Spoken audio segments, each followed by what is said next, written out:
Bienvenue sur Supraconscience Paris, webzine de la conscience. Des voix, des rencontres pour explorer le réel. Bonjour Olivier. Bonjour François-Xavier. Je suis ravi de faire cette rencontre avec toi sur les trois principes de la conscience. Moi j'appelle ça parce que tu parles de la pensée, tu parles de l'esprit, tu parles de conscience. Oui. Et moi ça m'a tout de suite, en lisant ton livre, je me suis retrouvé parce que c'est des principes que je connaissais avant même que je connaissais Monsieur Sydney Banks. Et c'est des principes que j'applique ça dans ma vie de tous les jours. Et donc, je me suis dit, tiens, c'est marrant, j'aime bien, ça me fait beaucoup écho en moi, quoi. Donc, je vais te laisser un peu te présenter avant de rentrer vraiment dans le vif du sujet sur les trois principes de Stephen Banks et ton livre. Et qui es-tu, en fait, Olivier? Parce que t'as plusieurs arcs, plusieurs cordes à ton arc, je veux dire, plutôt. Et voilà. Donc, en quelques mots, qui es-tu, quoi? Tu me poses la question. Qui suis-je? J'ai commencé mon podcast il y a 3 ans et demi, justement en posant cette question-là. Qui suis-je? Bon, on va raconter l'histoire dans la matière. Dans la matière, je suis un homme. J'ai bientôt 66 ans. Je suis né à Rouen. J'ai fait mes études là-bas. Je suis né dans une famille très catho. Je suis aujourd'hui, qu'est-ce que je suis aujourd'hui? Je suis un ex-réalisateur, mais je suis toujours réalisateur de films, en fait. Je continue de travailler de temps en temps dans mon ancien métier, mais je suis devenu un peu, sans m'en rendre compte, je suis devenu quelqu'un qui partage autour de la conscience. Et j'ai commencé ce podcast, Le Réveil en douce, il y a 3 ans et demi, donc. J'ai hésité, quand j'ai commencé le podcast, entre écrire un livre et faire un podcast. Et j'ai choisi le podcast pour une raison simple, c'est que je voulais ne pas avoir à écrire. Je voulais pouvoir laisser sortir. Je voulais regarder si ça marchait, cette histoire de ça passe à travers moi. Et donc, mes épisodes de podcast n'étaient pas scriptés du tout. J'écrivais rien, je me lançais. Et donc, j'ai retourné la caméra sur moi, j'ai commencé à parler. Et puis, l'idée d'un livre est venue et maintenant, je me voilà auteur, mais c'est presque quelque chose qui est apparu dans mon expérience, beaucoup plus que quelque chose que j'avais désiré ou que j'avais imaginé. Donc, voilà, aujourd'hui, je fais ça et je suis aussi coach de vie, c'est-à-dire que j'accompagne les gens. J'ai découvert que j'avais cette corde-là aussi à mon arc, que j'adorais faire ça. Alors que tu m'aurais dit ça il y a 10 ans, je t'aurais dit quoi? Non. Donc voilà, en 2 mots, ce que je peux dire, j'ai eu une vie comme tout le monde, et j'ai toujours une vie comme tout le monde. J'ai eu 3 enfants d'un premier mariage, j'ai eu un deuxième mariage, et puis j'ai un 3e mariage, et puis c'est ça en fait mes diplômes. C'est ça les diplômes de la vie, c'est tout ce que j'ai traversé, voilà, en quelques mots. Et dans ton livre, tu parles de Sydney Banks et des trois principes de Stephen. Comment t'as découvert Sydney Banks en fait? Parce que il est peu connu. Moi, je le connaissais pas avant d'avoir lu ce livre, mais il y a des principes qu'on verra par la suite, mais qui m'appellent en fait. C'est comment je vois la vie même. Bah, ça a été une découverte progressive en fait. La première découverte que j'ai faite, tu parlais de conscience tout à l'heure, c'est plus une découverte autour de la conscience, et je dirais que la première voix que j'ai entendue parler de ça, c'était pas Sydney Banks, c'était Alan Watts. Je connaissais pas du tout Alan Watts, qui est donc ce philosophe anglais qui a marqué les années 60 en particulier, parce qu'il était à la pointe de toute cette révolution culturelle. Il l'a accompagné sur la fin de sa vie, il est mort en 73. Mais j'ai découvert Alan Watts, et Alan Watts faisait le pont entre on va dire les traditions spirituelles extrême-orientales et le catholicisme, enfin en tout cas le christianisme dont moi j'étais issu et que j'avais complètement rejeté autour de 25 ans, me proclamant athée, etc. Et quand j'ai entendu Alan Watts, et on a la chance d'avoir énormément de conférences d'Alan Watts qui ont été enregistrées dans les années 60, début des années 70, par son fils en l'occurrence. J'ai entendu une voix qui me disait quelque chose qui résonnait tellement à l'intérieur.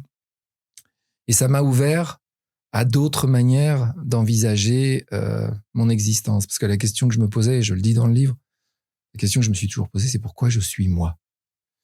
Et Alan Watts, il est venu retourner la question et me dire, C'est pas ça la question. La question, c'est qui es-tu? Parce que pourquoi je suis moi, c'est qu'il y a déjà un moi. Tu cherches pourquoi tu es comme ça, mais en fait, demande-toi qui tu es. Et c'est sur ce chemin-là que j'ai entendu. Alors, à la Watts, les conférences, c'est en anglais. J'ai la chance de parler, de comprendre l'anglais à peu près couramment. Et donc, ça m'a amené à découvrir d'autres perspectives.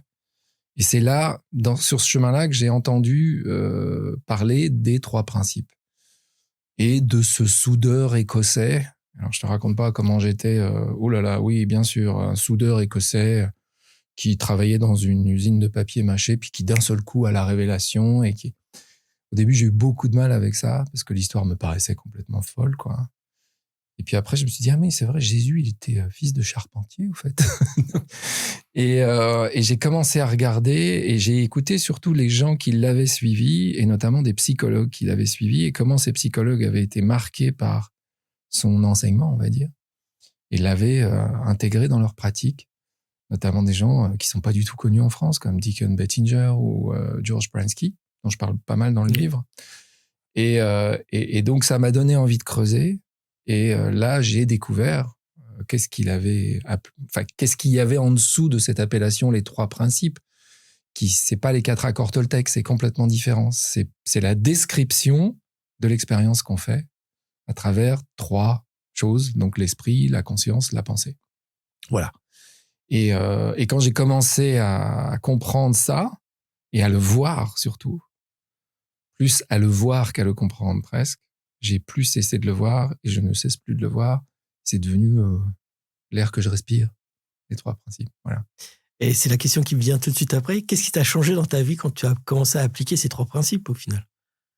Alors, tout a changé, mais progressivement. Moi, j'ai pas eu la révélation, le truc qui tombe. Il y a eu des étapes.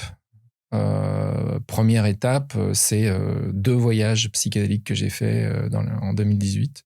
J'avais jamais touché à ça, j'avais une trouille folle de ça. Et puis, il y a des circonstances de la vie qui ont fait que j'ai été amené à ne plus avoir peur de ça, en tout cas à être à peu près rassuré, à me dire peut-être que ça serait intéressant de faire ça.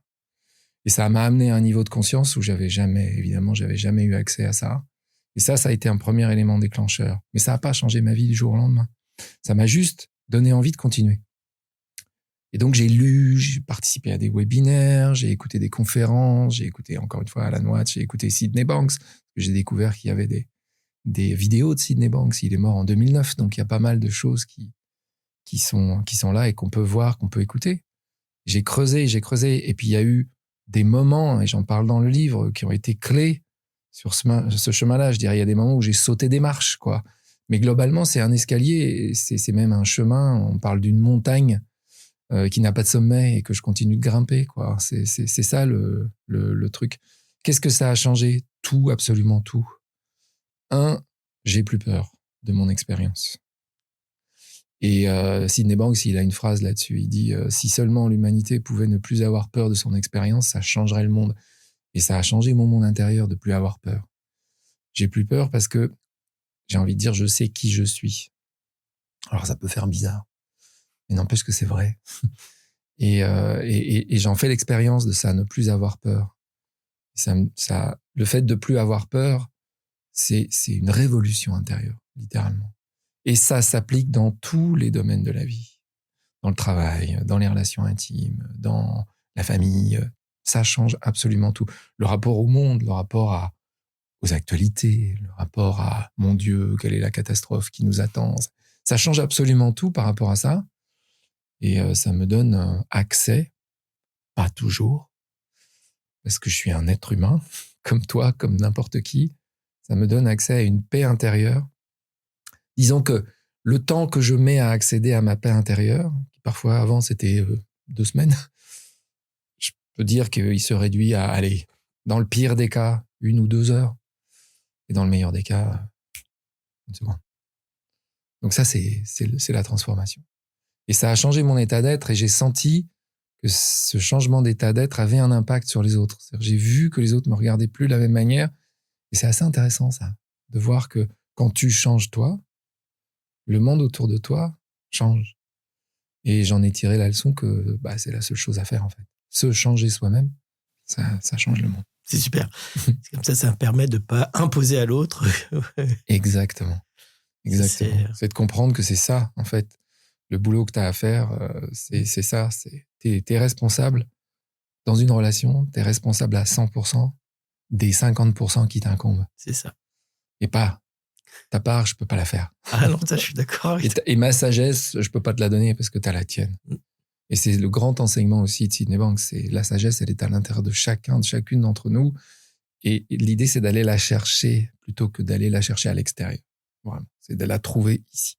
Oh ben là, ça, tu prêches un convaincu. L'intériorité, c'est vraiment aller chercher qui on est vraiment, soi. Et déjà, d'être intègre avec soi-même, c'est une difficulté, parce que c'est pas évident tous les jours, mais ça amène vraiment une compréhension du monde et de l'extérieur incroyable. Oui, on n'a pas été entraîné à ça. C'est pas on vit pas dans une culture qui nous entraîne à ça. Donc, il y a je dis pas un travail à faire, mais il y a une rééducation à opérer quelque part, parce qu'on a été vissé à l'envers. Ouais. Si on mettait ça en place dans l'éducation nationale, je pense que les enfants, les êtres humains seront carrément différents dans le futur. Et tu me fais penser à une chose, c'est qu'il y a, en particulier en Suisse, une école où tous les professeurs sont embauchés sur la base de la compréhension des 3 principes. Et c'est extraordinaire. J'ai oublié le nom de la personne parce qu'elle a un nom un peu spécial. Fenella quelque chose. Elle a été invitée dans le cadre des conversations de la communauté francophone des 3 principes. Et elle a créé cette école où tous les professeurs sont... ils sont embauchés si ils comprennent les 3 principes. Et du coup, la manière dont ça... En plus, ils s'occupent principalement d'enfants, on va dire, compliqués. Et ça change complètement les choses. Complètement les choses. Parce que le regard sur l'autre et le regard sur soi n'a rien à voir avec ce que l'éducation nationale, en général, à l'exception évidemment de tous les individus qui la composent et qui peuvent parfois avoir cette ouverture d'esprit, nous enseigne quoi. C'est une autre manière de regarder les choses. Et oui, bien sûr, on rêve d'un monde où tout le monde comprendrait ça. Et en fait, je voudrais revenir un peu plus sur nos pensées, parce que quand même, c'est la base de ce qui, pour pas l'interpréter, pour pas la fluidifier le plus facilement possible. Ouais. Qu'est-ce qui est pour toi la pensée? D'où viennent nos pensées au final? Parce que après, je voudrais parler de l'âme, de l'ego, aussi de l'esprit, et puis la conscience, bien sûr, parce que c'est un des trois principes. Mais on va commencer la pensée d'abord. Est-ce que tu as des pensées? Ah, ça, on en a tous des pensées. On en a tous. D'où est-ce qu'elles viennent? Est-ce qu'on peut le savoir? Moi, j'aime aussi beaucoup le mot mystère. L'expérience que je fais, avant toute chose, elle est mystérieuse. Il y a quelque chose de mystérieux. Et on voit bien, on fait l'expérience de penser. On a des pensées. Et on a toutes sortes de pensées. Est-ce qu'on est responsable des pensées qu'on a? Je crois pas. D'où viennent les pensées? Je pense qu'elles viennent de l'essence de ce que nous sommes. Et que on n'est absolument pas responsable de ce qu'on pense. Je peux avoir une pensée affreuse. Je peux avoir la pensée, tiens, il y a un couteau là, je vais le planter dans le ventre de François-Xavier. Est-ce que je vais m'accuser d'avoir une pensée aussi absurde? Non, je l'ai. Pourquoi je l'ai? Parce que j'ai une culture, j'ai une éducation, j'ai vu des films, j'ai écouté des histoires sur des meurtres comme ça, j'ai écouté des gens qui racontaient que il y avait quelqu'un qui avait eu un coup de folie et qui avait planté le couteau dans le ventre de son ami, etc. Donc c'est une pensée qui vient. Soit qu'elle est conditionnée, soit qu'elle vient. Mais ce dont je m'aperçois avec les 3 principes, c'est que je ne suis pas cette pensée. Je peux choisir d'agir dessus ou juste de la laisser passer comme les nuages dans le ciel. C'est là où se situe, là, on va très vite, mais c'est là où se situe notre libre arbitre. C'est le choix de mettre de l'attention ou pas sur une pensée qui passe. Mais d'où viennent les pensées? C'est un mystère, j'en sais rien. Je pense que c'est juste le principe créateur. La pensée, c'est le principe créateur. Tout ce qui est autour de nous, là. On pourrait faire une exception avec la plante. Je sais pas si c'est une vraie, ça a l'air d'être... C'est une fausse. C'est une fausse plante. Toutes les choses qui sont ici ont d'abord été pensées avant d'exister. La pensée, c'est le principe créateur. Et donc, du coup, on est traversé par ça. Et c'est à nous de choisir qu'est-ce qu'on a envie de créer en fonction des pensées qu'on choisit. Par exemple, j'ai eu envie de créer un podcast. Par exemple, tu as eu envie de créer cet espace dans lequel nous sommes aujourd'hui. Et cette pensée s'est solidifiée. Et voilà, nous sommes là et les gens nous écoutent, nous regardent. C'est ça, la pensée, pour moi. Mais d'où elle vient, je sais pas. Donc pour toi, pour moi, je pense plutôt que je parlais de moi, la pensée, c'est quelque chose c'est une mémoire vibratoire en fait. C'est immatériel. C'est immatériel. Et nous, on est le poste de radio et d'un coup, on capte cette information. Exactement. Et après, on est le poste de radio. Et donc la deuxième question, c'est est-ce qu'il y a le libre arbitre qui arrive? Parce que bien sûr. Pour moi, je pense pas qu'il y a de libre arbitre. Ça n'existe pas en fait, parce qu'on peut pas choisir oui, bien ou non. Parce que c'est juste parfait à ce moment T. Tu m'emmènes sur mon terrain préféré. Le libre arbitre, j'adore. J'adore la question du libre arbitre. Elle a été décisive. Avant même que j'entende Alan Watts, j'écoutais un autre, quelqu'un qui est connu aux États-Unis qui s'appelle Sam Harris et qui a écrit un livre qui s'appelle Free Will, donc libre arbitre.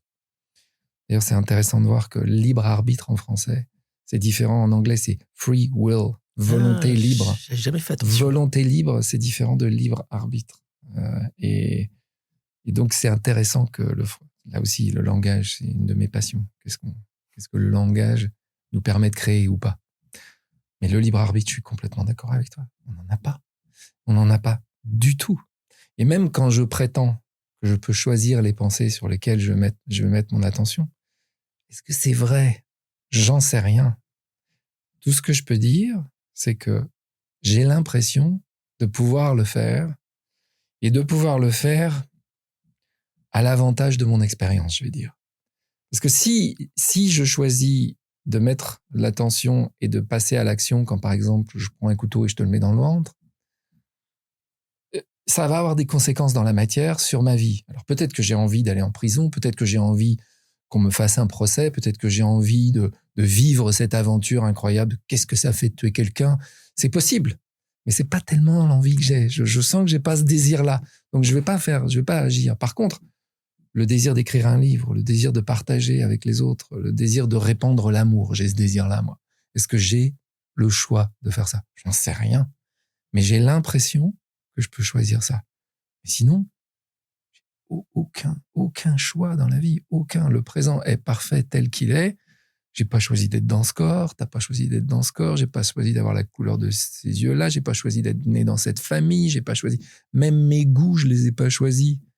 Si tu me demandes pourquoi j'aime tel film ou telle musique, j'en sais rien. C'est quelque chose qui s'impose à moi. Sauf qu'à un moment, la société m'a raconté, c'est ton choix. Mais non. Si j'observe ça vraiment, et c'est un chemin spirituel, je trouve, de l'observer avec la plus grande honnêteté, qu'est-ce qu'on a choisi? Rien. Et est-ce que j'ai choisi d'écrire un livre sur les 3 principes? J'en sais rien. J'en sais rien. En tout cas, c'est sorti, c'est venu. Tout ce que je peux te dire, c'est que j'ai un bon sentiment avec ça. J'ai une bonne sensation. Good feeling, disait Sydney Banks. Et il disait, quand on ressent ça, on est tout près de la vérité. Est-ce que c'est vrai? J'en sais rien. Mais dans mon expérience, ça change tout. Et surtout, change rien pour moi. Donc, en fait, la question qui me vient aussi, c'est d'après toi, parce qu'on a des expériences, mais est-ce que c'est pas pour appliquer certains principes ou des choses similaires qui permettent vraiment de rentrer, de savoir qui on est au final? Donc, c'est pour ça qu'il n'y a pas de libre arbitre, c'est pour simplement faire un peu la pelure d'oignon et on est jusqu'à arriver vraiment au centre de nous-mêmes, en fait. C'est ça. C'est exactement ça. Il y a un truc qui devient une sorte de leitmotiv plus je le creuse. La réalité est neutre. La réalité est toujours neutre, quelle que soit la manière dont elle se présente à nous. Un accident de voiture, on m'apprend que j'ai un cancer irrémédiable. Cette réalité est neutre. La guerre en Ukraine, Gaza, le réchauffement climatique, la destruction des espèces, c'est neutre. Et cette réalité neutre vient s'imposer à moi. Qu'est-ce que j'en fais? Quelle histoire je me raconte? 2/3 des espèces d'insectes ont disparu. C'est neutre. parce qu'on est dans un univers infini. Il y a peut-être des milliards de terres ou des milliards d'endroits où il y a la vie. Et de toute façon, si la vie, elle s'arrête ici, elle continue ailleurs. C'est neutre. Mais moi, en tant qu'humain sur cette planète, mon Dieu, les 2/3 des insectes ont disparu. C'est terrible. C'est une histoire. La réalité est neutre. Et moi, avec mes pensées, je vais en faire une histoire. C'est aussi simple que ça. C'est comme ça que je vois les choses et je peux me raconter l'histoire que je veux, apparemment.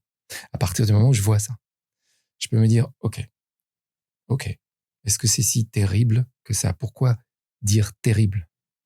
Pourquoi est-ce que me vient terrible? Parce que c'est conditionné.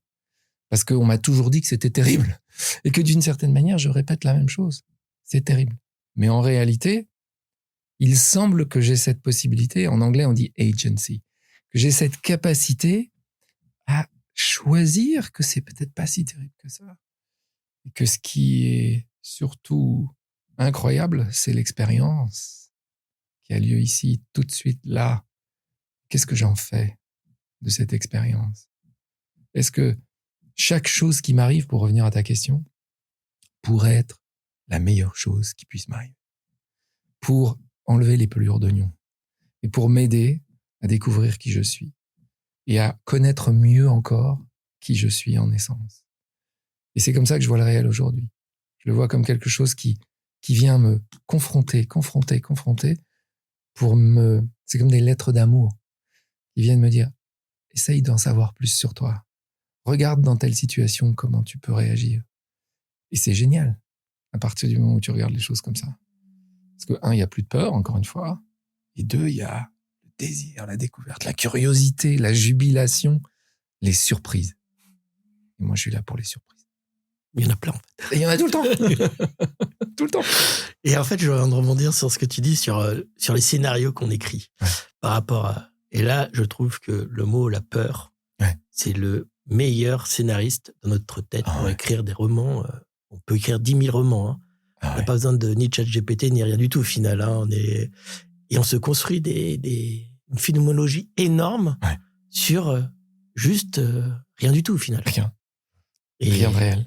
C'est, dès qu'on commence à percevoir ça, d'un coup, le film, ça s'arrête d'un clin d'œil. Ouais.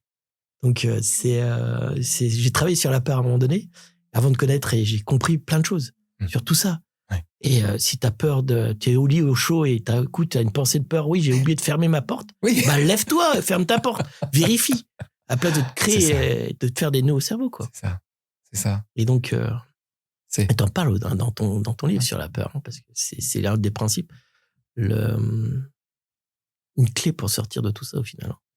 Voir ça. Parce que dans le livre, j'évoque le concept de Viktor Frankl, qui était ce psychologue qui était dans les camps et qui a parlé de la flexibilité dans la réponse. Et donc, qui a parlé de cet espace qu'il peut y avoir entre être identifié à notre pensée, donc être identifié avec la peur, oh, mon Dieu, qu'est-ce qui se passe?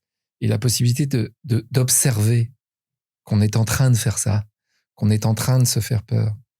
Puis il y a la phrase de Mark Twain qu'il a piquée à comment il s'appelle, Montaigne, qui disait j'ai vécu des milliers de catastrophes dans ma vie dont la plupart n'ont jamais eu lieu. Tout simplement parce que voilà, on se fait peur. Et c'est drôle, il y a tellement d'anecdotes et on peut tellement s'en rendre compte facilement de ça, de oh, mon Dieu, j'ai plus mes clés. Qu'est-ce que j'ai fait de mes clés de voiture? Et tout de suite on rentre dans un momentum de pensée, dans une espèce de cercle.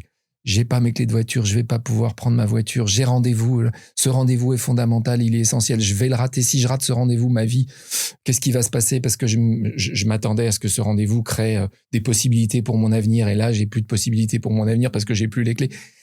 On est tout le temps en train de faire ça. Mais si on observe qu'on est en train de faire ça, il y a une image que je trouve belle. C'est l'image de la voiture en haut de la colline. Si tu mets ta voiture en haut d'une colline et que tu desserres le frein à main et que tu mets au point mort, et tu es au tout début de la pente, il suffit que tu sortes de la voiture et que tu te mettes de devant, tu l'arrêtes. Simplement parce qu'elle n'a pas pris assez d'inertie pour commencer à descendre. Mais si tu la laisses descendre, c'est exactement comme si avec tes pensées, tu commençais à rentrer dans cette boucle.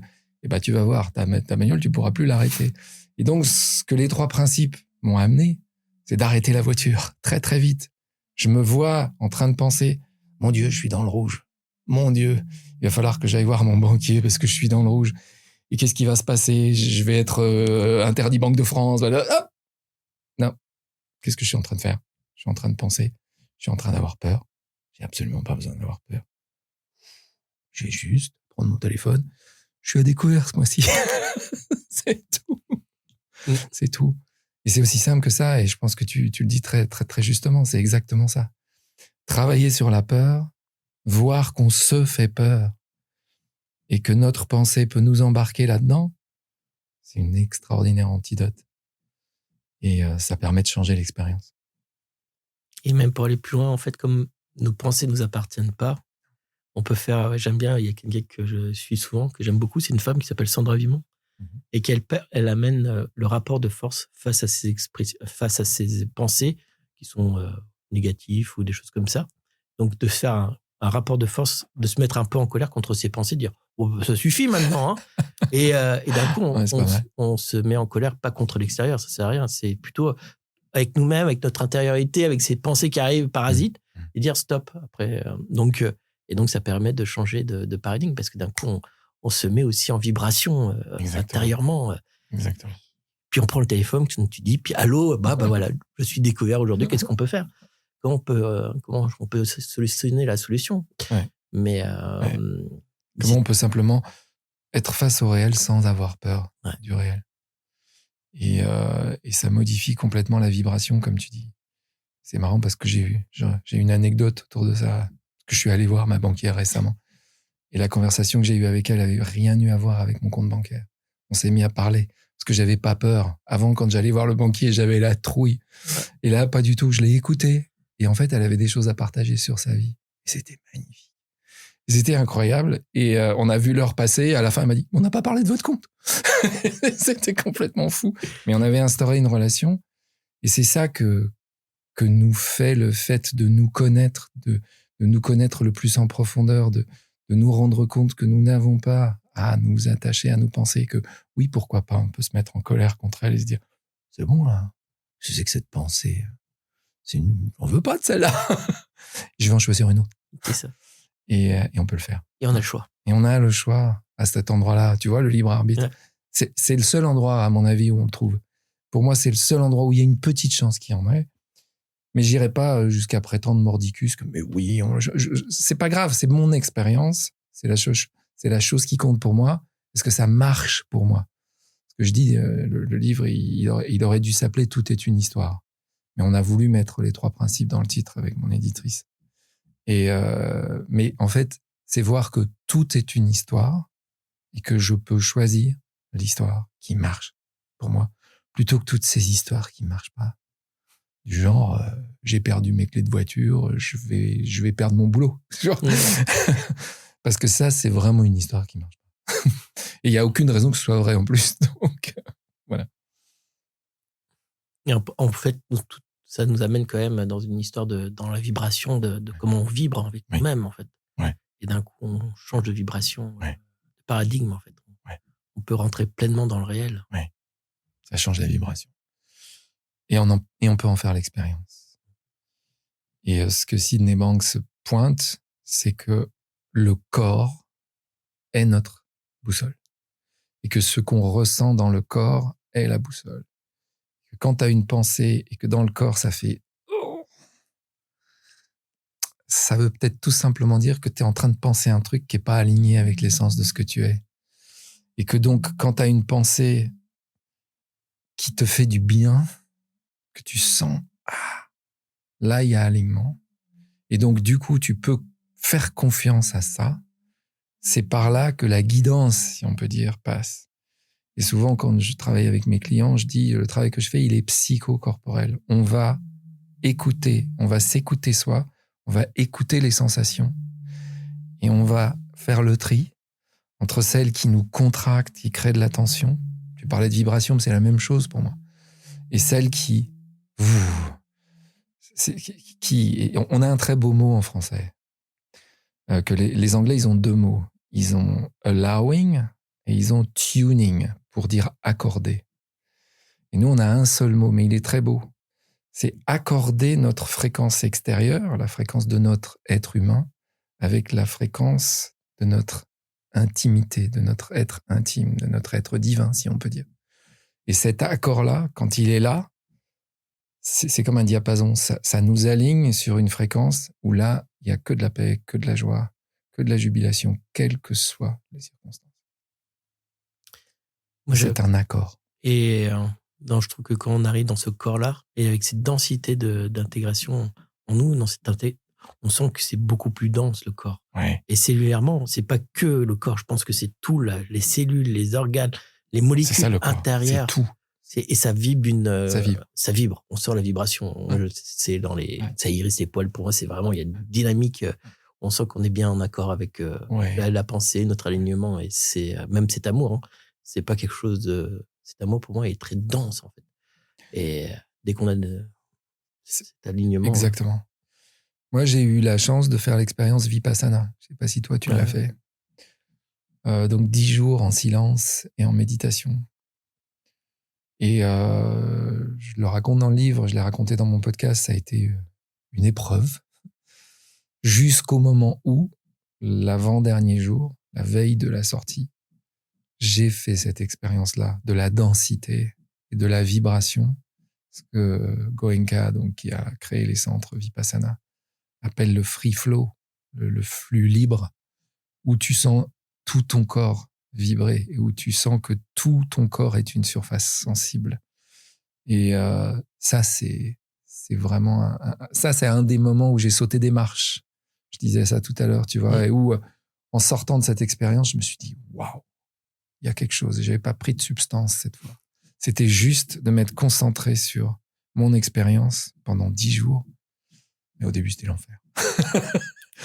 Voir les pensées sans arrêt, ne pas pouvoir les arrêter, c'est l'enfer. Ouais. C'est surtout quand on n'est pas très bien, qu'on est dans un moment de sa vie où c'est difficile, parce qu'on a négocié une rupture, etc. Mais au bout du chemin, il y avait ça. Et ça a été un cadeau. Je suis tout à fait d'accord avec toi sur cette histoire de vibration. Nous sommes des êtres vibratoires. Nous vibrons. Je sens ta vibration là, comme je sens la mienne. Et plus je chemine sur cette montagne qui n'a pas de sommet, plus je le sens et plus ça s'apaise. Et quand on parle de vibration, je dis souvent comme quoi quand on est deux, par exemple dans cette rencontre, on est deux, mais on est 4. Oui. Parce qu'il y a nous deux, plus il y a les esprits qui aussi communiquent entre nous volontairement ou involontairement, mais toujours par vibration. Ouais. Et dans Cinebanks, le mot esprit est présent aussi dans ton livre. Ah bah oui. Et qu'est-ce que pour toi, parce que je voudrais bien avoir ta propre définition de l'esprit, parce que chacun aura sa propre définition pour amener une meilleure compréhension de comment tu perçois tout ça. Je te dirais que moi, personnellement, la seule définition de l'esprit qui me vient, et elle est raccord évidemment avec ce que Sydney Banks partage, et quand j'ai lu Sydney Banks, tu vois, c'est l'histoire de la vérité. Qu'est-ce que c'est la vérité ? La vérité, c'est quelque chose que je savais déjà, mais que j'entends pour la première fois. C'est comme ça qu'on sent qu'il y a quelque chose qui nous paraît vrai. Et quand Sydney Banks parle de l'esprit comme de l'intelligence infinie, éternelle derrière la vie, ça me parle. Pour lui, c'est ça l'esprit. L'esprit, c'est quelque chose qui n'a pas de forme et qui vient prendre forme et qui vient infuser dans toute la création, dans les formes. Donc cet esprit, pour moi, c'est l'essence, la source. Il y a des gens qui l'appellent Dieu, il y a des gens qui l'appellent Brahman, ça dépend de ta tradition. Mais l'esprit, pour moi, c'est ça. Et il se divise, ou plutôt il se différencie en milliards de vibrations qui créent la forme grâce à laquelle il se connaît lui-même. Parce que s'il ne fait que vibrer dans la non-forme, il ne se passe rien. Et apparemment, c'est pas ce qu'il veut. Et là, évidemment, je raconte une histoire, parce que je ne sais pas ce qu'il veut, l'esprit. Mais j'ai l'impression qu'il y a quelque chose qui veut faire l'expérience que je suis en train de faire, qui veut faire l'expérience que tu es en train de faire, qui veut faire l'expérience de toute la création, pour se connaître lui-même. Et comme l'univers est infini, en tout cas c'est comme ça qu'il se présente à nous, que ce soit dans la dimension infiniment petite ou la dimension infiniment grande, dont on n'a pas idée, dont on n'arrive même pas à concevoir avec nos petits cerveaux humains, la taille, comme il est infini, il est en expansion. Parce que s'il n'était pas en expansion, il serait fini. Forcément, il est en expansion. Qu'est-ce que ça veut dire un univers infini en expansion? Ça veut dire un univers qui veut toujours en savoir plus sur lui-même. Donc, c'est la chose que je fais moi. Moi qui suis l'expression de cet esprit, qu'est-ce que j'essaye de faire avec mon petit esprit? Me connaître toujours plus. Et c'est ça pour moi l'esprit. C'est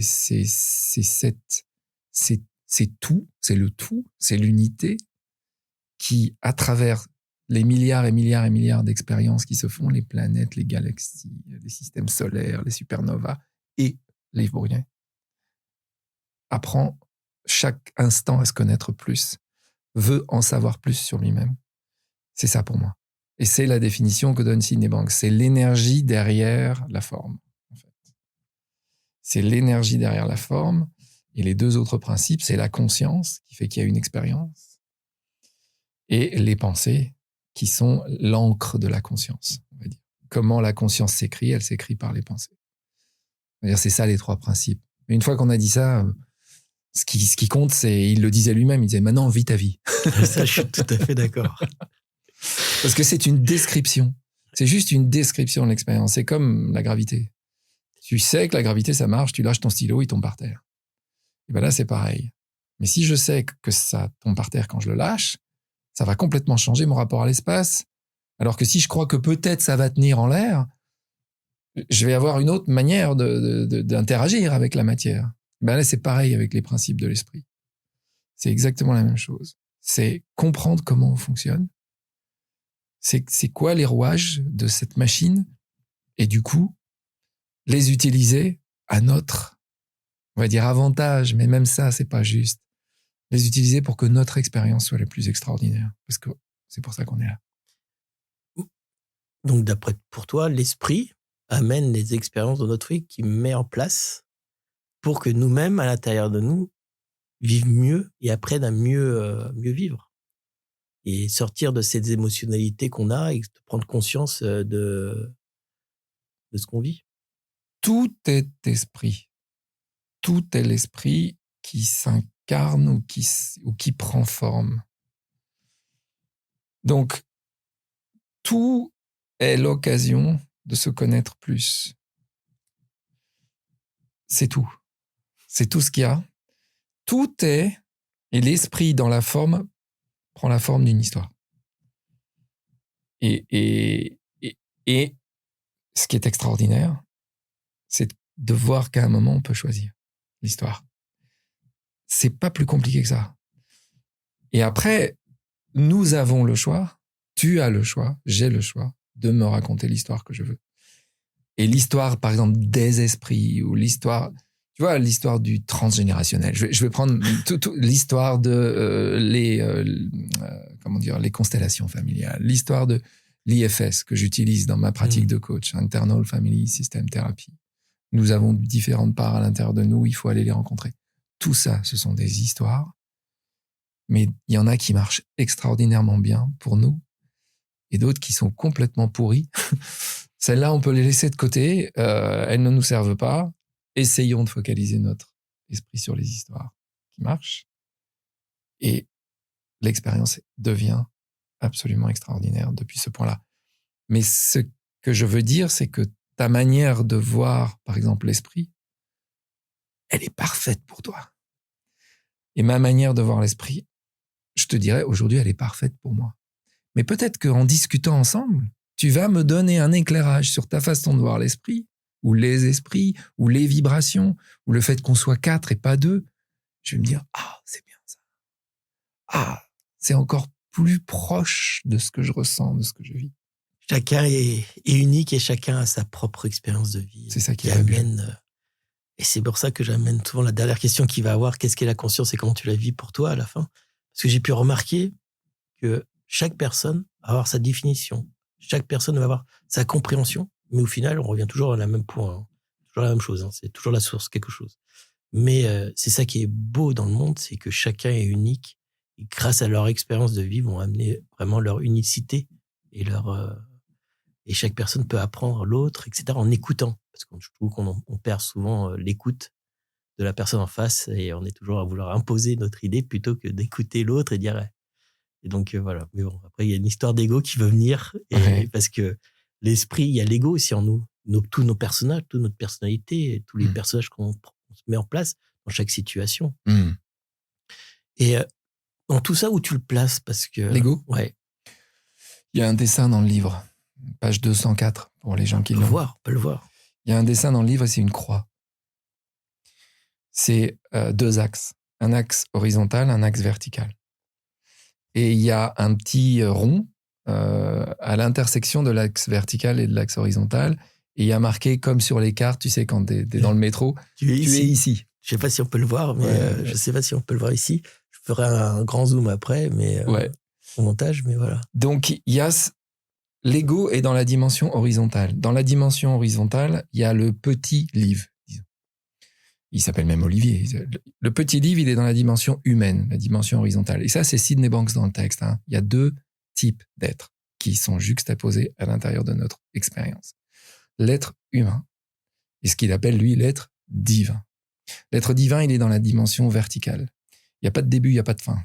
C'est l'éternité, l'infinité de ce que nous sommes. Pour pouvoir faire l'expérience du petit livre, il faut que je sois aussi le grand livre.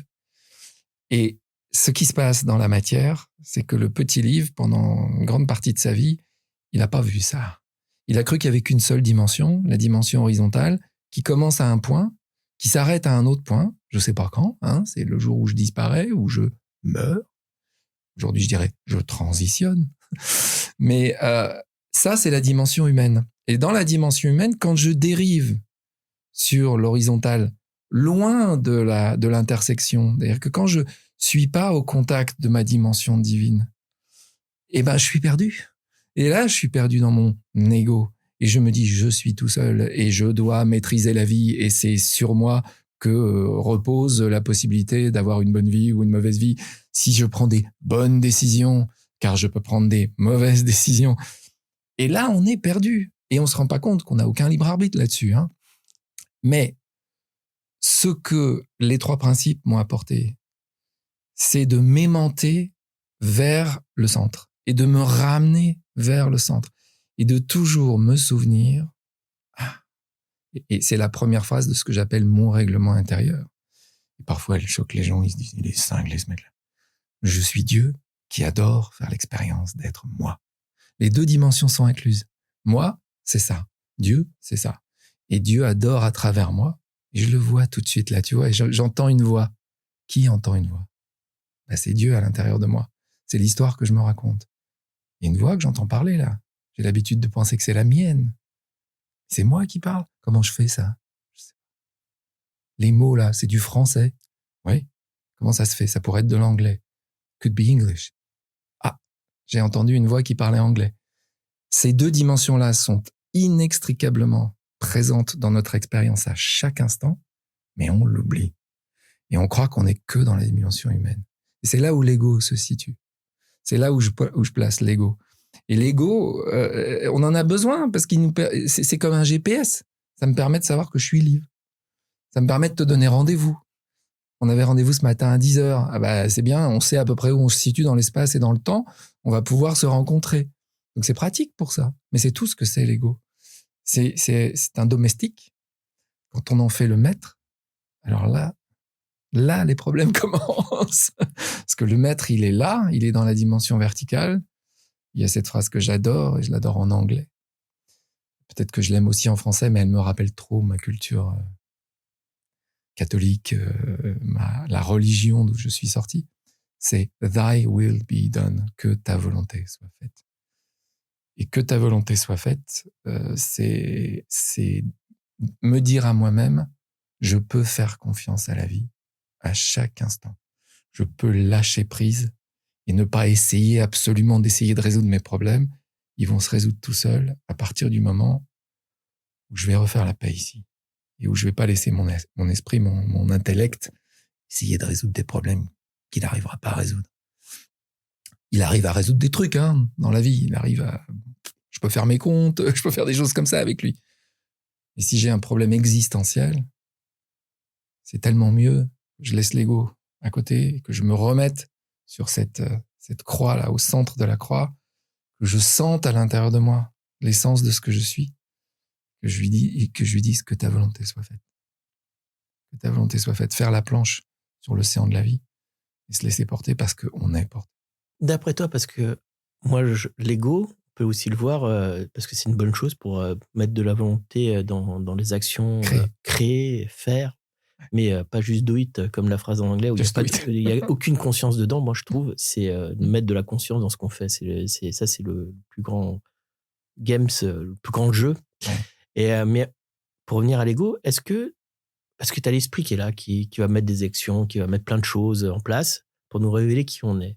Et l'ego, il va arriver et avoir des émotions par rapport à notre histoire passée, comme tu dis, dans la tranche G, dans plein de démons différents, même dans notre histoire familiale, même dans notre histoire. Et c'est de retrouver, et que l'ego ne vibre pas dans ces mémoires-là, et retrouver cet axe, comme tu dis, vertical, aligné avec cette ligne, avec cette lumière dense. Et dense, et pour plus faire balloter, et ne plus réagir, donc plus créer des images, etc. En fait. Oui, c'est apprendre à être responsable, à répondre. Parce que responsable, c'est répondre, être capable de répondre. Responsibility en anglais. Être capable de répondre. C'est ça la responsabilité. C'est l'habilité de répondre plutôt que de réagir. Réagir, on va dire, c'est tout le conditionné. C'est tout ce qui est conditionné en nous. Et l'ego, il est conditionné. Depuis que je suis tout petit, on m'a dit, toi, t'es Olivier. Ça, c'est maman. Ça, c'est papa. Ça, c'est l'école. Ça, c'est les camarades. Ça, tu peux le faire. Ça, tu peux pas le faire. Tous ces messages-là, c'est ce qui crée, en tout cas dans mon histoire, c'est ce qui crée mon ego. C'est ce qui crée mes réactions. C'est ce qui crée que j'ai des émotions. Mais qu'est-ce que c'est que ces émotions? Imagine que ces émotions, tu puisses les voir de la manière la plus simple possible. Chaque fois que ça se contracte, c'est que tu mets ta pensée sur quelque chose qui n'est pas aligné avec l'essence de ce que tu es. C'est la guidance divine par excellence. Et il suffit que ça se contracte pour que je me dise, qu'est-ce que je suis en train de penser là? Sur quoi je suis en train de mettre de l'attention? Ça a l'air vrai. Oh là, mais ça a l'air grave. Est-ce que ça l'est vraiment? Is that true, comme dit Byron Katie? Je ne sais pas si tu connais Byron Katie, qui est une sage américaine qui a écrit ce livre, Aimer ce qui est, et qui fait le travail, elle appelle ça le travail avec les gens, c'est-à-dire 4 questions. Et la première de ces questions, c'est est-ce que c'est vrai? Et la question est-ce que c'est vrai, elle te détache déjà tout de suite. Le simple fait que tu te la poses, vibratoirement, ça change les choses. Et ça te ramène vers cette lumière dont tu parles. C'est drôle que tu parles de lumière, parce que la raison pour laquelle j'ai fait ce podcast, c'est aussi parce qu'il y a un coach américain qui m'a crié dessus. Fais briller ta lumière.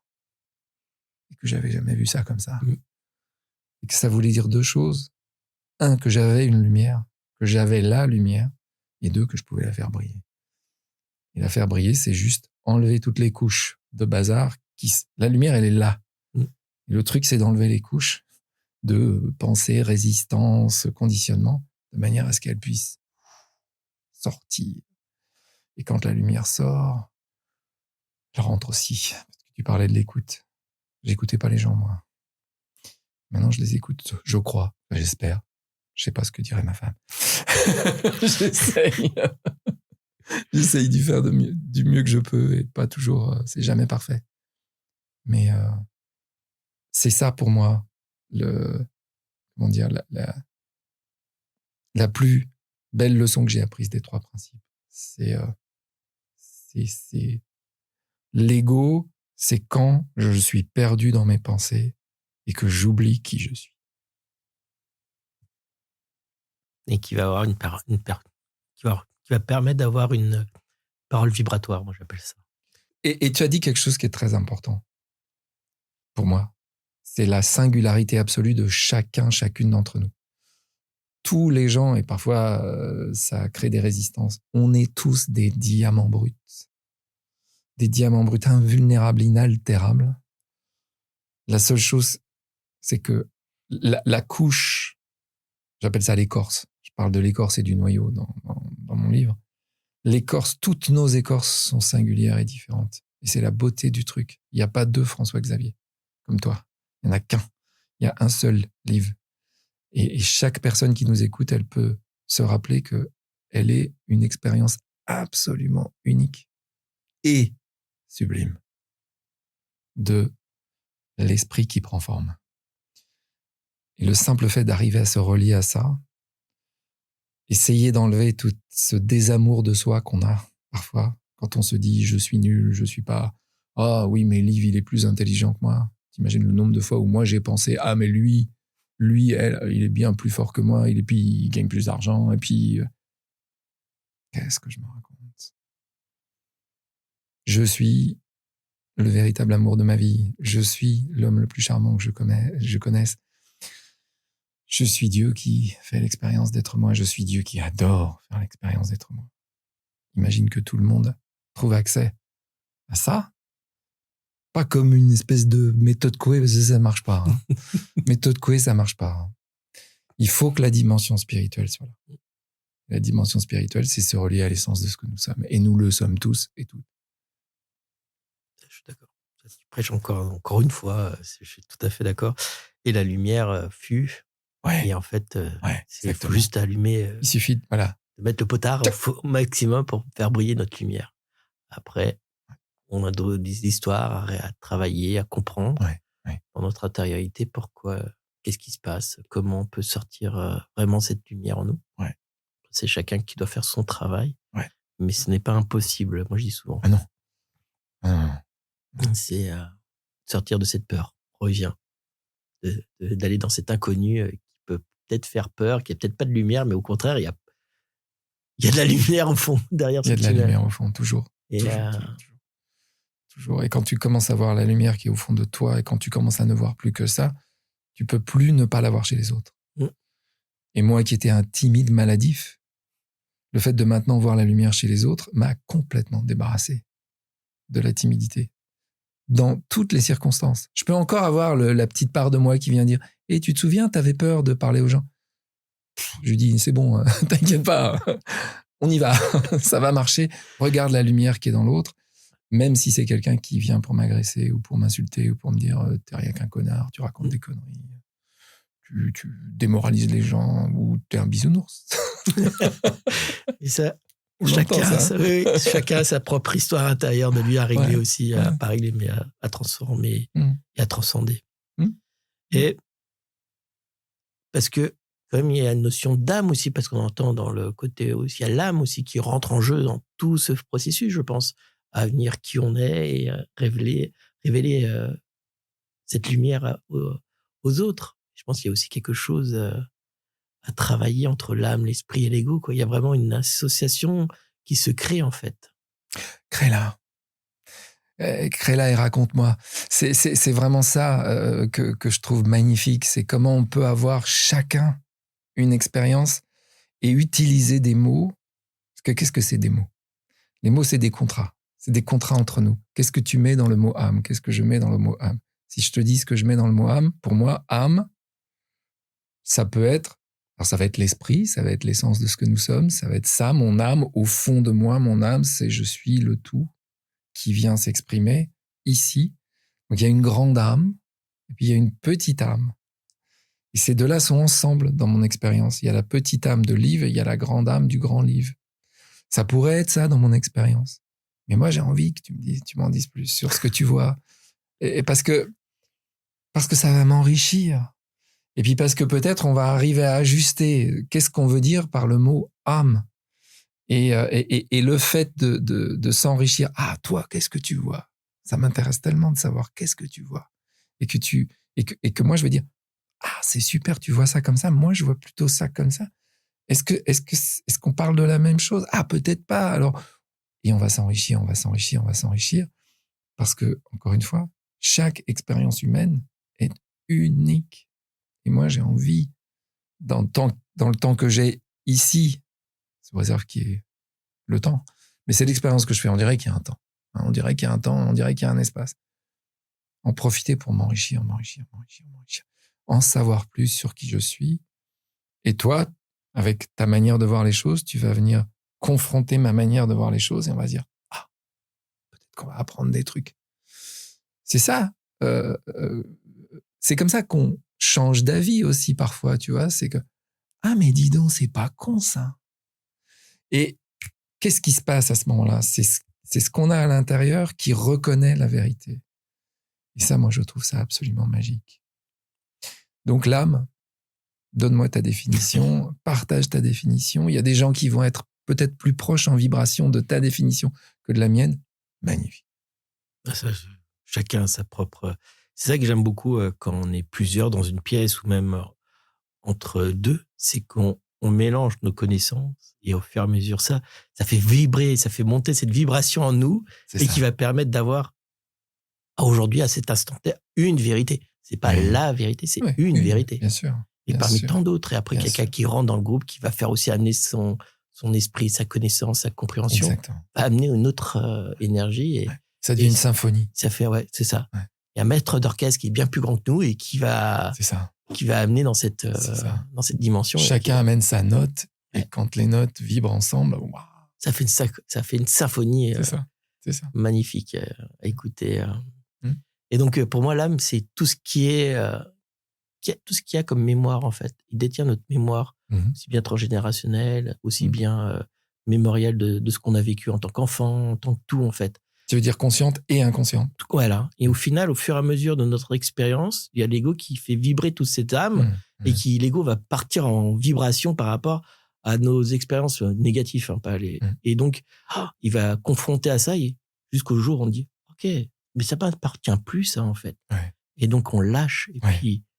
on recentre dans ta croix et d'un coup, on sent mieux. Et puis, à chaque fois qu'il y a une nouvelle situation, ça ne nous appartient plus. Donc, on va plus vibrer. C'est ça. Et on avance. C'est ça. Jusqu'à amener jusqu'à cette source magnifique qui est le centre de tout. Et la lumière. La lumière, en fait. Ouais. Voilà, la lumière blanche dont parlent les gens qui font des expériences de mort imminente, par exemple. Tout à fait. Pour moi, c'est une belle image. C'est une histoire, mais c'est une belle image de ce qu'est l'essence de ce que nous sommes. Tout à fait. Après, il y a aussi d'autres expériences en NDE qui est pas tellement blanche aussi. Il y a autant d'expériences que de NDE. Tout à fait. Mais on n'entend pas beaucoup parler, on entend souvent parler de cette belle lumière qui arrive. Il n'y a pas que ça. Il n'y a pas que ça, en fait. Il y a aussi cette part un peu de sombre. Voilà. Oui, parce que s'il n'y a pas de blanc, comment on voit le noir ? Et s'il n'y a pas de noir, comment on voit le blanc ? Comment il y a sans lumière, il n'y a pas d'ombre. Il nous faut les deux. Voilà. Il nous faut les deux. La lumière n'existe pas sans sa partie d'ombre. Ça se voit dans le cinéma, dans la photographie, la lumière, c'est une belle chose à voir aussi, ça, le fait que les contrastes sont indispensables à ce qu'il y ait une expérience. S'il n'y a pas de contraste, il n'y a pas d'expérience. Tout à fait. Et pour revenir, on n'a pas parlé encore de la conscience, parce que véritablement, qu'est-ce qu'est la conscience pour toi ? Comment tu la définis ? Comment tu la fais vibrer en toi ? Et comment tu la places dans la vie de tous les jours, en final ? La conscience, c'est quelque chose dont j'ai l'impression de faire l'expérience. Si tu me demandes est-ce que je suis conscient, je vais te répondre oui. Mais qu'est-ce qui est conscient ? Ce truc-là, ce système corps-esprit qui est là, est-ce que c'est lui qui est conscient ? Tu parlais tout à l'heure de la radio. Où est-ce qu'elle se situe, la conscience, dans l'histoire du poste de radio ? J'ai le sentiment d'être un poste de radio qui capte une fréquence de la conscience. Et une fréquence unique, la mienne. Je suis ce poste de radio qui capte une certaine fréquence de la conscience. En fait, je capte toutes les fréquences de la conscience. Mais à travers moi, je suis comme un filtre qui filtre la conscience. Et quand ça ressort, ça sort sous forme de paroles, sous forme de gestes, sous forme de vibration, mais qui est une vibration unique. Cette vibration-là qui est ici. Pour moi, la conscience, c'est ça. Et je n'arrive pas à aller plus loin que ça. Je n'ai pas besoin, en tout cas pour moi-même, de définir la conscience au-delà de ça. Quelle est toi, ta définition de la conscience ? C'est quoi pour toi la conscience ? Ça m'intéresse. Alors, pour moi, la conscience, si ça t'intéresse, moi, ce que je perçois, c'est que on peut recevoir on revoit souvent des scènes qu'on a vécues, de comment on a fait, des choses. Mémoire et conscience sont connectés. Ouais. Parce qu'au final, on peut revoir des situations. Ah, j'aurais dû réagir comme ça, ou j'aurais dû faire ça comme ça. C'est pas un jugement, c'est juste pour moi encore m'enrichir de mon expérience de vie. Et d'un coup, si je vois que j'étais dépassé un peu plus loin sur un dialogue avec une personne où j'ai senti que c'était pas ajuster ma parole, c'est d'aller le voir la personne et dire excuse-moi, à ce moment-là, j'aurais pu faire autrement pour moins te sentir. Donc c'est vivre en conscience. C'est vivre en conscience pleinement. C'est même. Donc c'est quelque part, il y a un côté réflexif, c'est-à-dire c'est quelque chose qui te permet d'être sans arrêt en auto-ajustement, en fait. Voilà, en auto-ajustement. C'est ça c'est comme ça que tu exprimes la conscience. Et toujours dans ce rapport à l'autre. Toujours comment l'autre va percevoir ma parole. Parce que plus on va être aligné, plus la parole peut être tranchante. Ouais. Et c'est ça, il faut faire attention parce que s'il est trop tranchante, trop froide, on perd ce rapport à l'autre. La personne qui est en face de nous est dans cet amour bienveillance parce que faut pas oublier cet amour qu'on a l'un pour l'autre, même si on ne le connaît pas, il y a de l'amour qui circule. Ouais. Cette densité. Ouais. Et si on perd et on est dans cette froideur et on croit qu'on est supérieur à l'autre, ça, c'est ton expérience à apprendre que comme quoi il y a l'autre en face de toi. Et fais attention à tes paroles, à ta vibration de tes mots. Parce que l'autre, il va être touché par rapport. Et c'est ça, c'est tout ça la conscience pour moi, c'est de mettre ça en place. Alors, je vais te parler, dans mon expérience, je vais te parler de niveau de conscience. Il y a un niveau de conscience où, si par exemple je vibre très bas dans mon niveau de conscience, c'est une image, je suis bas en niveau de conscience, je suis perdu dans mon ego, je veux avoir raison, je fais plus attention à ce qu'est l'autre, je pense que j'ai raison et qu'il a tort, je commence à vouloir lui imposer ma raison sur la sienne, je veux avoir raison, je vibre très bas en conscience. Parce que je suis en fait uniquement avec moi-même en train de me raconter et d'essayer de me rassurer. Parce que ça vient toujours d'une peur. Quand on veut convaincre l'autre, c'est « Oh là là, attends, non, t'es en train de me faire trembler sur mes bases. Voilà ma vérité. C'est ça ma vérité. Je veux pas la lâcher et je veux que tu l'acceptes. » Et quand je monte, quand j'arrive à m'observer en train de faire, j'arrive à me rattraper, moi, je me dis « Qu'est-ce que je suis en train de faire là ? Qu'est-ce que je suis en train de faire ?» J'augmente mon niveau de conscience. Je reprends conscience de l'être qu'est l'autre. Je reprends conscience que l'autre, il est exactement la même chose que moi, mais sous une forme différente, mais qu'il est en essence la même chose que moi. Je vais commencer à me taire, je vais commencer à l'écouter, à être capable de l'écouter. Et peut-être que lui, il va être dans la même énergie. Sauf que moi, j'aurais changé de niveau de conscience. Je serais monté en fréquence, si tu veux. Je serais monté. Et c'est exactement ce que... Pour moi, si tu veux, ce que je suis en train de te dire, c'est la même chose que ce que tu viens de me décrire. C'est ça aussi la conscience. C'est là où les mots en français, on n'a qu'un mot, on a conscience. Les Anglais, ils ont consciousness, awareness, attention. Nous, on a conscience. Donc, c'est prendre conscience de ce qui est en train de se passer, prendre conscience de qui je suis, de qui l'autre est, et du coup, monter en fréquence dans la conscience pour que l'ego ne soit plus celui qui tient le manche ou le volant de ce que je suis en train de faire, mais au contraire que je retrouve cet alignement. Et si je retrouve cet alignement, c'est l'écoute qui va s'offrir. C'est l'amour qui va s'offrir assez rapidement, en fait. Et dans ce cas-là, je comprends tout à fait ce que tu veux dire par conscience et j'adhère totalement à ta manière d'envisager la conscience. Oui, c'est conscience à chaque instant, examen de conscience, on pourrait dire, mais ça me ramène aussi à des choses qui n'étaient pas du tout ça, qui étaient la culpabilité, tu vois, la possibilité de se sentir humilié, la possibilité d'humilier l'autre, et ça, qui est à tout autre, là où on n'est pas en conscience du tout, là, pour le coup. Voilà. C'est ce que je pourrais dire, te répondre. Et est-ce que, parce que on n'a pas encore parlé, mais j'aurais parlé avant de finir l'interview, parler de l'amour, parce qu'on en a juste en parlé un petit peu là, et je trouve que c'est un quatrième principe, je pense, qui est l'amour dans la bienveillance et dans le rapport à l'autre. Et on oublie souvent l'autre dans toute cette histoire, l'autre, comment on perçoit, comment je viens juste de l'exprimer, hein, et cet amour bienveillant envers l'autre et envers soi-même, hein. Mais si on a déjà conscience de l'autre, ça veut dire qu'on a déjà conscience en nous de cet amour qu'il y a. Et est-ce que c'est peut-être un quatrième principe, c'est l'amour qui a pas été encore mis en... Tu m'inspires une équation qui est juste une idée qui me vient comme ça et qui tient peut-être pas la route du tout, mais esprit, conscience, pensée égale amour. sais pas si c'est un 4e principe, mais dans mon expérience, l'amour, c'est l'essence même de ce que nous sommes. Cette lumière, c'est de l'amour. C'est là où j'arrive au bout du compte. Et le fait d'avoir vu tout ce que j'ai vu qui m'a amené à changer complètement ma vision de moi-même. Souvent, je pose la question aux gens, je leur dis, sur l'échelle de l'amour de vous-même, vous êtes où? De 1 à 10. La plupart des gens, ils se situent entre, disons, 2 et 8. Et je me pose souvent la question, mais comment est-ce qu'on a fait dans notre expérience pour arriver à se dire qu'on s'aimait pas, ou qu'on s'aimait pas totalement? Quand tu commences à faire le chemin vers l'amour de toi, inconditionnel, mais je suis l'amour, je suis fait d'amour. Même quand je me trompe, même quand ça vibre, quand ça dissonne, je suis ça. Tu commences à voir qu'il n'y a que de l'amour, que tout est de l'amour. Et donc, tu commences à vivre cet amour inconditionnel pour tout le monde et que tu vois que l'autre, il est amour aussi, même s'il ne se présente pas du tout sous la forme de l'amour tel que tu as été conditionné de croire que l'amour est. Et quand tu dis bienveillant, alors quand tu dis bienveillant, pour moi, l'amour est. Et bienveillant, c'est une histoire. C'est-à-dire, bienveillant, la bienveillance, c'est quelque chose que je vais mettre en œuvre à partir d'une histoire que j'ai par rapport à l'amour. Mais tout est amour. Et parfois, tu parlais tout à l'heure du fait que la conscience pouvait être tranchant, tu sais.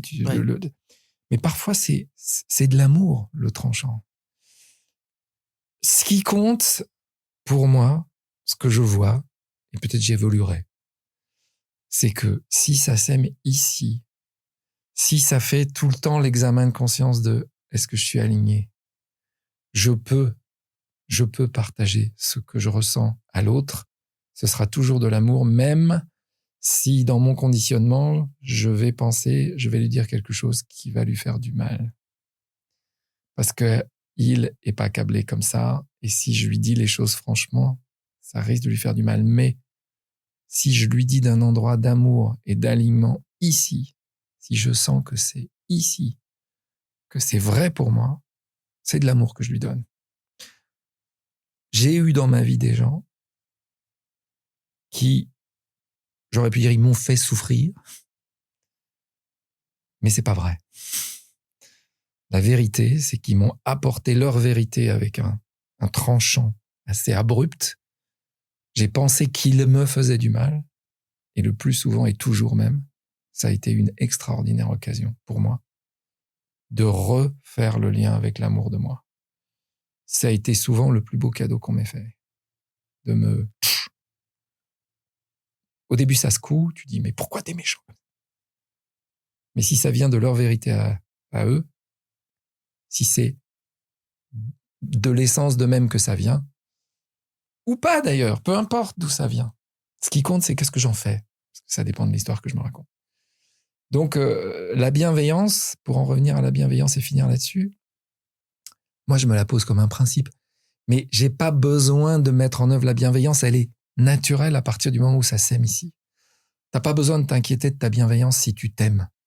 S'il y a plus rien ici qui se dit « Ah, je devrais pas, ouais, je suis pas bien ici, ah, je devrais pas... » La bienveillance, elle émane de ton être, parce que la bienveillance, c'est du faire, l'amour, c'est de l'être. Voilà, c'est comme ça que je pourrais conclure. C'est super. Merci Olivier, parce qu'en fait, c'est exactement ça le principe. Hein. Si ça vient du cœur et cette parole, elle est peut-être tranchante, mais après, la personne qui va la recevoir, c'est aussi à lui. C'est un cadeau pour elle. C'est un cadeau, hein, parce que ça va lui permettre aussi d'amener une compréhension de soi, ouais, et de retrouver son intériorité et trouver la mémoire qui résonnait dans ces mots-là. Je crois qu'on est d'accord. C'est super. Et la dernière, est-ce que j'aime bien poser la question, est-ce que tu as un message pour les auditeurs ou quelque chose, une pensée ou quelque chose comme ça qui pour encore les amener dans cette direction avec ta propre vérité à l'heure actuelle, à cet instant T, ça peut changer aussi. Si tu peux trouver et explorer toujours plus, en gardant toujours ton attention, le chemin de l'amour de toi, tu sauves le monde. Si tu peux arriver à l'endroit où tu peux te dire « Je me pardonne, je ne me juge plus jamais, je cesse de me juger pour toujours », il y a un livre magnifique qui s'appelle The Way of Mastery, qui n'a pas été traduit en français, et qui dit ça, et qui appelle ça l'égoïsme radical divin. Je trouve ça absolument magnifique. Si tu peux pratiquer l'égoïsme radical divin, qui consiste à ne plus se juger soi jamais, tu fais le plus beau cadeau que tu puisses faire au monde et à toi-même. Merci beaucoup, Olivier, pour cette belle rencontre, cette belle compréhension des 3 principes. Et je vous conseille tous ce livre-là pour amener encore plus de compréhension et de notre intériorité, de trouver cet axe au centre de tout, et qui est juste magique en fait, qu'on l'a en fait. Hein. Mon livre, je le vois comme une porte d'entrée et peut-être une porte d'entrée vers un chemin. Et il y en aura d'autres livres et tout ce que je veux partager, et partager d'ailleurs avec ma compagne, ma femme Karina, c'est toujours aller dans ce chemin, monter cette montagne qui n'a pas de sommet. On a même créé un programme autour de ça qui a le même titre que le livre. Rester dans cette conversation-là, c'est le chemin. En tout cas, moi, c'est le chemin que j'ai pris et qui m'a amené là où j'en suis aujourd'hui, et qui est toujours à faire, hein, toujours à faire. Je suis pas arrivé, hein. Mais c'est un chemin de libération de la peur, c'est un chemin de liberté, de beauté et d'amour. Surtout de l'amour. Et donc, le prochain livre, c'est Karina, ta femme. Donc, le couple. Et Peut-être qu'on fera ça. Hein. Et les 3 principes dans un couple, en fait. Exactement, parce que s'il y a un endroit où l'amour peut s'explorer, c'est bien dans la relation intime. Intime. C'est le lieu par excellence de la croissance. Ouais. Et des frictions. Le couple, c'est le révélateur. Hein, c'est le révélateur absolu. Ouais. C'est comme dans la photo, on met dans le révélateur pour faire apparaître Exactement. La lumière en finale de l'image. Merci beaucoup à toi, en tout cas, pour m'avoir accueilli ici. Un grand plaisir, Olivier. Très, très. Partagé. Je vraiment une belle découverte et au plaisir de discuter à voix off plus tard.